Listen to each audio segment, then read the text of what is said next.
Hello, this is my presentation about the deaf and hard of hearing community and the ways in which a variety of different cultural factors may play a role in their health outcomes. Before we dive into the content on this presentation, I just wanted to summarize again some of the major health concerns that were identified previously for this population. The biggest ones that I found were more related to psychosocial and psychological.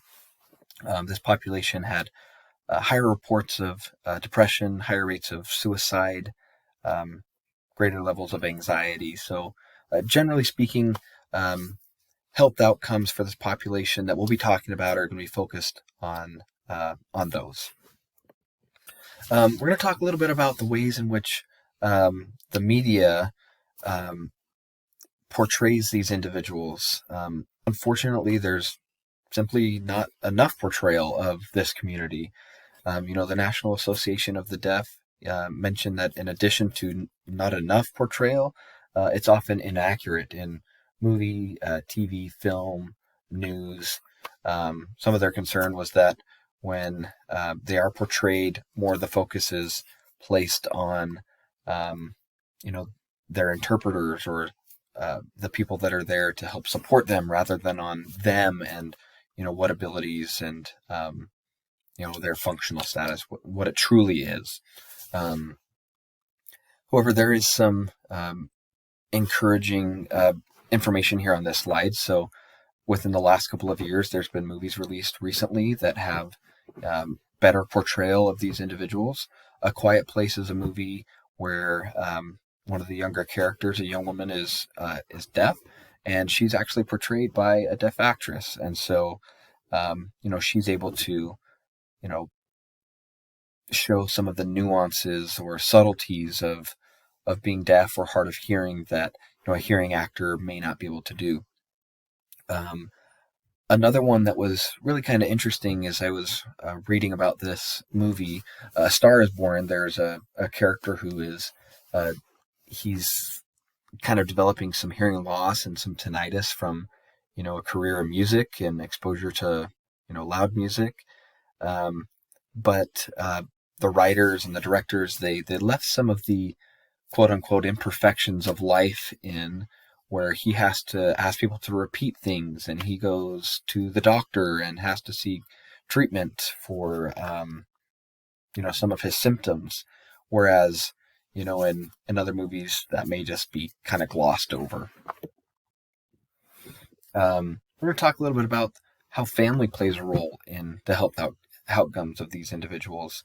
There's a really strong correlation between family support and improved health outcomes, specifically for cognitive development, but also for some of the concerns that I mentioned earlier for depression, anxiety, and suicide rates. And then for youth that are involved in some type of treatment or rehabilitation programs in order to prepare them to be functional, whether that was learning sign language or learning how to communicate in other ways or interact with their peers. When there was involvement from their parents, they made better progress and made progress quicker. As far as peer support, children that have hearing loss actually reported really similar levels of support from their peers when compared with hearing individuals. The study did mention that part of that may be that a lot of those individuals that have a severe enough level of hearing loss that they need it early in life, they're actually in programs where they're surrounded by others with hearing loss, and so it may just simply be that they're around those people more. As far as cyclical vulnerability goes, there did appear to be, a little bit of that at play for these people. So, compared to individuals that didn't have any family members with hearing loss or deafness, those that were either a second generation or they had siblings that had hearing loss or deafness, they were actually more likely to have less support. And so that just goes to show that there may be some, level of cyclical vulnerability here.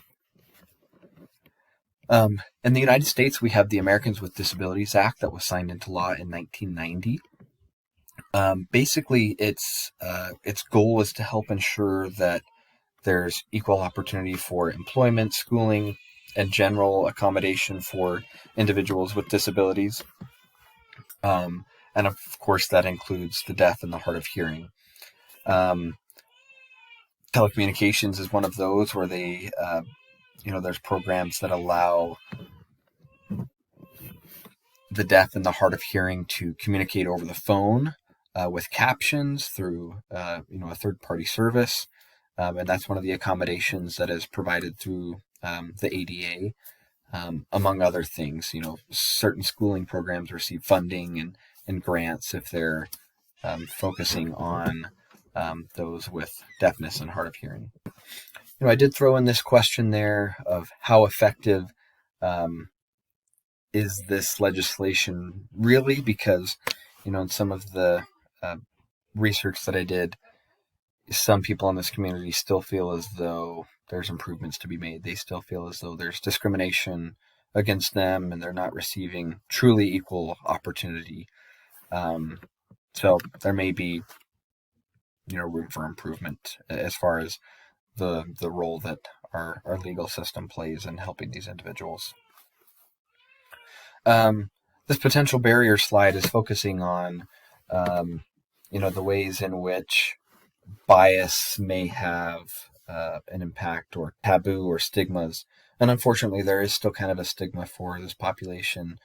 In this study that I've cited, it shows that a lot of people associate hard of hearing with old age or severe disability, when that certainly isn't true. A large percentage of people with some level of hearing loss are actually under the age of 40. And then again, people in this population feel as though they're devalued and excluded, and this may lead to worsening health outcomes with their depression, with their anxiety, and then even with their ability to seek out treatment, or their desire to seek out treatment, because of the stigmas that are at play there. They feel as though they'd rather just hide it, and rather than be ashamed and, made fun of, or whatever it is. Socioeconomic status, I think, can play a role in health outcomes for everybody, and it certainly does for the deaf and the hard of hearing. One of the ways in which that's true is, if we kind of go down the line here, there's 50% less college graduates in the deaf and hard of hearing community when compared to those without a disability. And then, it would make sense that they then have lower income if they're not able to, get the education that they need to get, good paying jobs to support themselves. And then, this last point, it shares the statistics there. So 25% of these people are skipping out on doctor's appointments because of cost. And that's not just doctor's appointments for their hearing loss or their deafness, or it's just, kind of generally they're skipping doctor's appointments. And of course, that would make sense that they're not going to be getting the treatment that they need for their health. Race and ethnicity does play a little bit of a factor in health outcomes for these people. It was important to me that we kind of, push the socioeconomic status out of this. We already talked about that. But for minorities, a lot of times that does play a role in their health outcomes because of their socioeconomic status.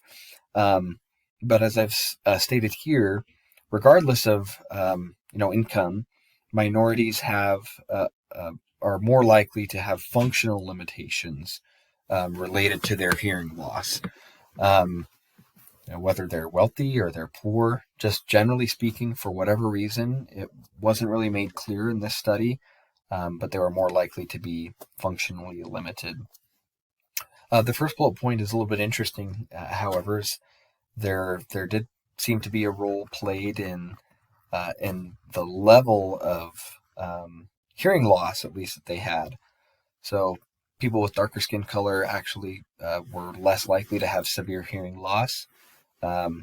which I felt was interesting. But again, with the second point, we find out that it actually doesn't make much of a difference because they do end up having, worse outcomes.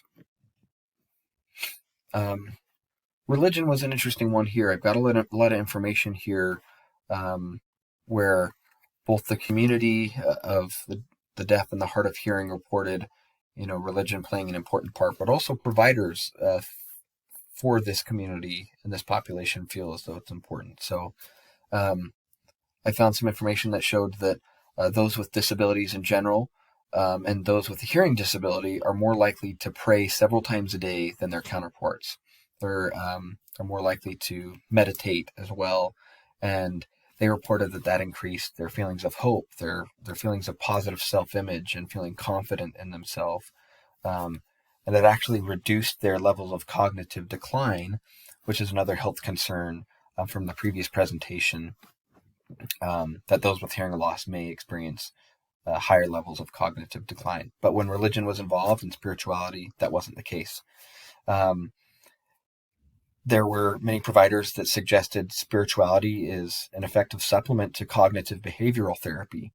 And that's important because with the depression and anxiety that comes, that's an important treatment for those symptoms. And many practitioners, were very much in favor of having some type of religious habits daily to help them in their general treatment for coping with their symptoms and their hearing loss. As far as gender goes, generally speaking, I didn't really find any information that would suggest that one gender was at risk or higher risk for worse health outcomes. But I did find this interesting study that talked about the ways in which men and women differed when they were treated with hearing aids for their hearing loss. So, although their overall quality of life improved at similar levels and similar rates, men reported different improvements in different areas than women did.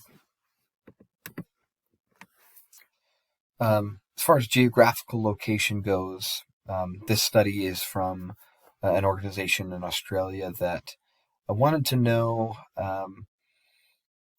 how they could improve their policy in order to treat these people better, because when people are in rural locations, they're not able to receive the treatment that they need. They're not able to receive the equipment that they need because simply of time and of their location.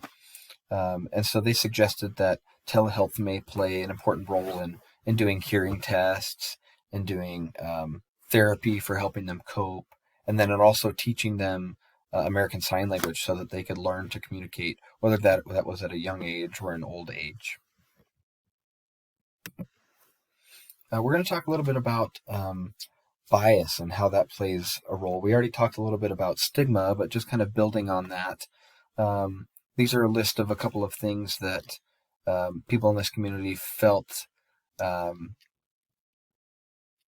they experience. So they feel as though they have a subtle lack of trust in their abilities, and they're only given low skill level jobs because of that, because people think that they can't function, or they can't do certain jobs, even though their function was similar, or their qualifications were similar to those that were receiving those higher skill level jobs.